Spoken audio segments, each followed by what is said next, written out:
So a while ago I acquired new gear, and what this oscilloscope, Tektronics 2430A if you want to be specific, is one of them.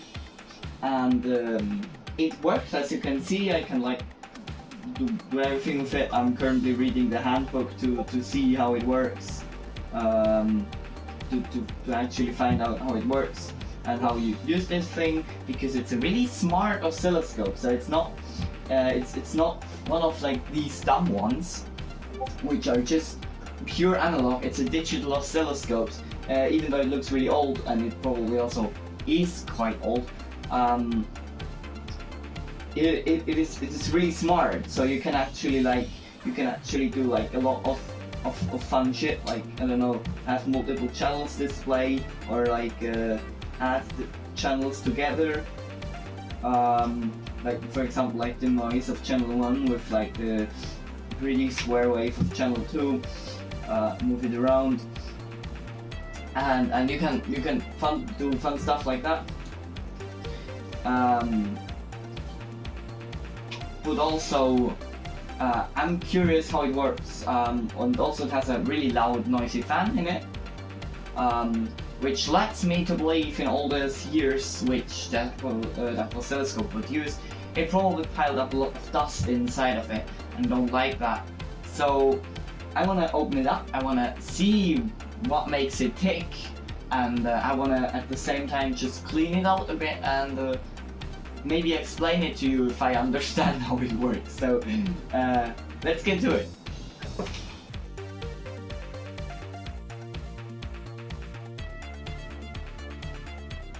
So now I have it on the bench. I unplugged it, but the cable is kind of stuck on it. Well, I guess I'm gonna try to just like unscrew the back, and maybe we can slide it out or something, because when I turn it around, like, that chassis goes all the way around it. So I guess the only way to access is it from behind and from the front. That could be a difficult one, actually.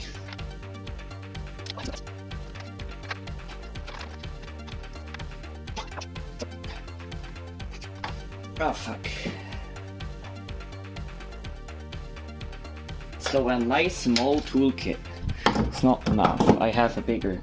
Yeah, why not like that from the beginning? So now we have gotten that out, and we may be able to, yes we are able to pull that off. Now I need to put something underneath it, because it's still standing on these black rubber feet. Let's just take a roll of duct tape. Yeah, like that. And bam, we can just pull it up. Just a cover though. So underneath that cover, we uncover another cover, which is screwed in. And also, it is, oh, so now we uncovered that. I probably will guess we can pull it out of the front, if I'm not mistaken. It's also quite dirty now when I have the contrast, like, back here, right here, you can actually see it really well. This is the real bare metal, and this is the dirty bare metal. You can actually see the difference quite well. So can I now just like pull that out? Yeah, probably not that easy. So after I unscrewed a couple of screws down here, it looks like I am partially, not fully, because there's another cover. I'm filming that really badly, I apologize, but there's another cover up here with probably even more screws. So now, yeah, now we can pull off that front cover with that intensity knob, which is actually stuck in here. So the intensity knob, it doesn't fall up. That is really cool. Also, there's a little blue screen in here, so that's not just the bare metal. As well as the push buttons are actually mechanisms that don't push down, they push forward. So on here, you can see it, there are switches which get pressed by these buttons. That's kind of cool. And now I probably will be able to pull that out of there. So hopefully I am now able to pull that out of its case. And I do! Okay, that's cool. Just hold. Yeah, it works. I can just pull it out. I do it really carefully, I don't want to damage anything. Oh, look at those electronics. Oh, beautiful. Beautiful.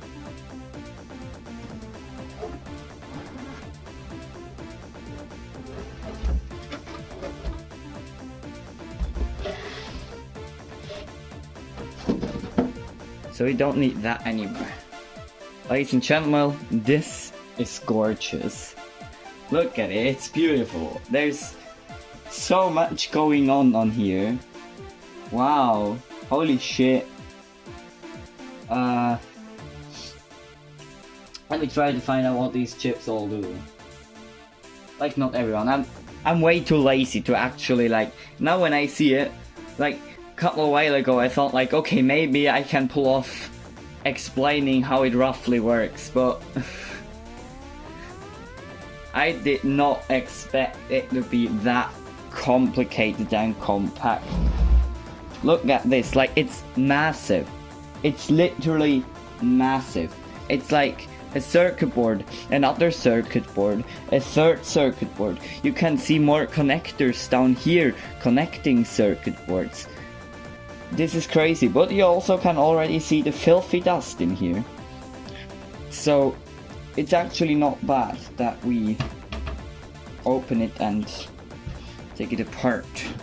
We also need to be careful that we don't open up things that are calibrated, because that's a precision instrument, right? It's like you don't want to screw around with it, because then it gets out of calibration, and that will be the worst thing that could happen, because recalibrating such a thing is a pain in the backside.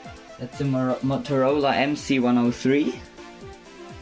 I gonna put in the video what it does, because I never heard of the Motorola MC103, but I recognize the Motorola chip, so probably something. Maybe a ROM, but not sure. That is definitely a ROM with the operating system on it. I would guess that is the microcontroller, but I'm not sure about that. That's a CY6106, 6116, and another of that, which could be RAM or something. There's another one of these, a 6116. Then some smaller logic chips. But that looks really interesting.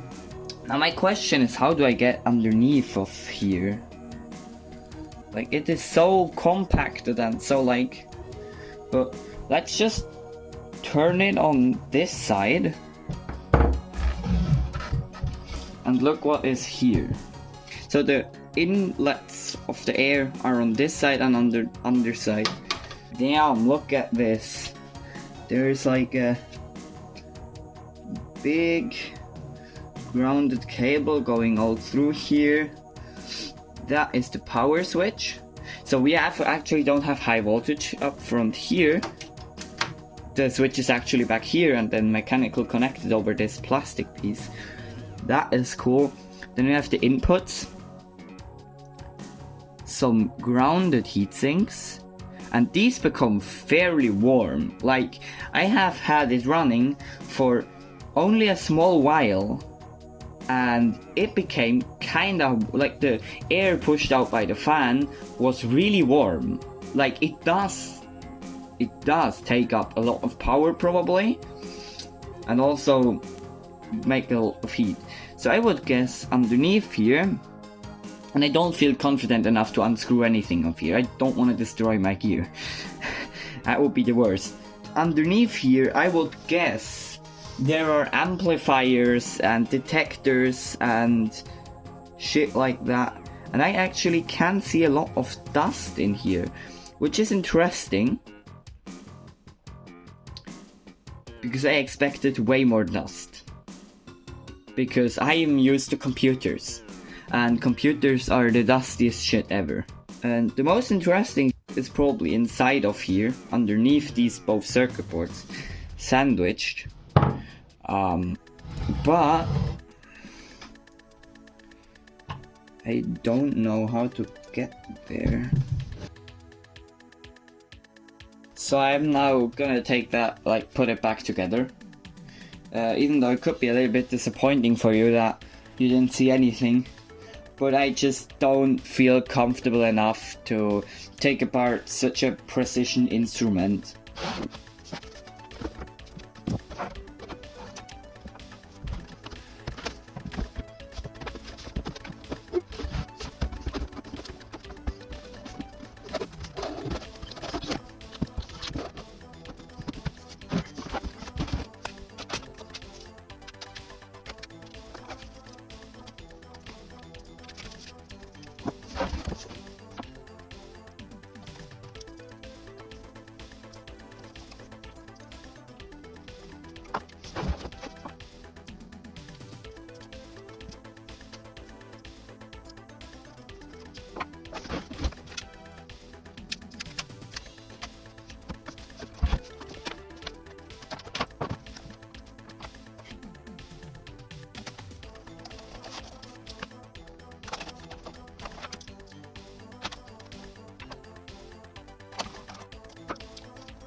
So, as you can see, it started up really well. It still works, still noisy.